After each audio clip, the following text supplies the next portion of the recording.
Oke, assalamualaikum warahmatullahi wabarakatuh. Pada video kali ini saya akan menanggapi sebuah video dari seorang TKI yang bekerja di Malaysia dengan nama channel yaitu Masiki, di mana salah satu kontennya dia membahas tentang perbedaan Islam yang ada di Indonesia dengan Islam yang ada di Malaysia. Di antaranya tentang musisi yang menggunakan tato, kemudian tentang nikah siri, kemudian tentang penggunaan jilbab dan sebagainya. Tapi saya tidak akan membahas itu, walaupun sebetulnya itu juga masih bisa dibantah. Saya akan menanggapi narasinya pada bagian akhir video, di mana dia mengatakan bahwa di Indonesia itu diperbolehkan menikah beda agama. Dan ini adalah narasi yang menyesatkan, berbahaya bagi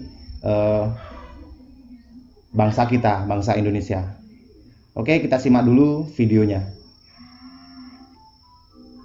Itulah perbedaan antara Islam di Indonesia dan Islam di Malaysia. Jadi ya lumayan jauh ya. Ya kalau di Indonesia tahu sendiri ya, yang masih disebutkan itu jarang juga, ada juga, tapi jarang kayak gitu ya, jarang ya. Banyak kan ya tahu sendiri ya, kalau di Indonesia tuh diperbolehkan nikah lain agama ya kan, ini agama Kristen boleh nikah dengan agama Islam, kayak itu diperbolehkan. Tapi di Malaysia saya tahu ikinya tidak ya, meskinya belum pernah lihat dengar beritanya maupun di TV maupun di sosial media seperti itu ya. Oke itulah video kali ini, semoga kalian suka dengan video ikinya. Jangan lupa dulu dong support channel ini dengan cara apa? Subscribe, like, comment, and share-nya. Video ini kali ini menyampaikan tentang perbedaan antara agama Islam Indonesia dan Malaysia. Ikinya pamit undur diri dulu, bila ada salah. Oke, jadi itu, hati-hati Mas Iki. Jangan hanya karena kamu ingin menyanjung Malaysia, kemudian kamu menjatuhkan umat Islam yang ada di Indonesia.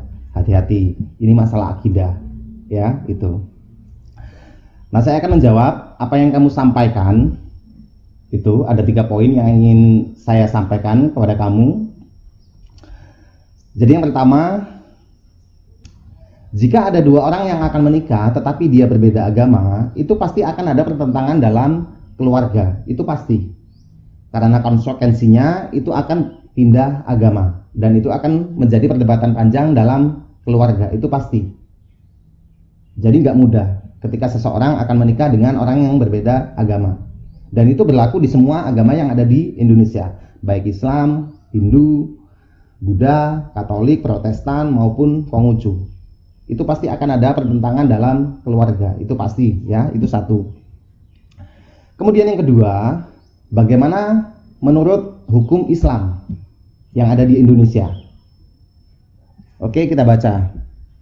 Dijelaskan pada surat Al-Baqarah ayat 221, di mana orang muslim itu tidak boleh menikahi orang yang berbeda agama. Itu tegas, jelas. Dan pasti itu juga tidak berlaku hanya untuk umat Islam. Pada ajaran agama Buddha, pada ajaran agama Hindu, pada ajaran agama Katolik, pada ajaran agama Nasrani, Protestan maupun Konghucu, itu pasti melarang umatnya untuk menikah dengan orang yang berbeda agama. Itu pasti. Itu. Kemudian ini diperkuat lagi dengan kompilasi hukum Islam yang ada di Indonesia. Itu ada pada pasal 40 huruf C yang menegaskan bahwa dilarang melangsungkan perkawinan antara seorang pria dengan seorang wanita yang tidak beragama Islam. Begitu pula ditegaskan pada pasal 44 KHI bahwa seorang wanita Islam dilarang melangsungkan perkawinan dengan seorang pria yang tidak beragama Islam. Itu tegas. Dan ini masih diperkuat lagi dengan fatwa MUI, Majelis Ulama Indonesia, yaitu pada fatwa MUI nomor 4 tahun 2005 juga menegaskan bahwa perkawinan beda agama adalah haram dan tidak sah. Itu. Jadi jangan dianggap bahwa di Islam di Indonesia itu boleh menikah dengan agama yang lain. Itu nggak boleh. Itu ya. Kemudian bagaimana dengan hukum negara. Nah, secara hukum negara ini juga sama. Itu ada surat edaran Ketua MA Mahkamah Agung nomor 2 tahun 2003 tentang petunjuk bagi hakim dalam mengadili perkara permohonan pencatatan perkawinan antar umat berbeda agama dan kepercayaan. Nah, dalam surat itu dijelaskan bahwa hakim harus berpedoman pada ketentuan sebagai berikut. 1. Perkawinan yang sah adalah perkawinan yang dilakukan menurut hukum masing-masing agama dan kepercayaannya sesuai dengan pasal 2 ayat 1 dan pada pasal 8 huruf F Undang-Undang Perkawinan. Kemudian yang kedua, pengadilan tidak mengabulkan permohonan pencatatan perkawinan antar umat berbeda agama dan kepercayaan. Jadi jelas bahwa orang yang menikah berbeda agama di Indonesia itu tidak akan memiliki buku nikah karena dia tidak diakui oleh negara maupun agama, itu pasti. Jadi itu ya Mas Sigi. Jadi hati-hati, ini masalah akidah ya. Itu silakan teman-teman kalau mau menambahkan tulis di kolom komentar. Terima kasih. Wassalamualaikum warahmatullahi wabarakatuh.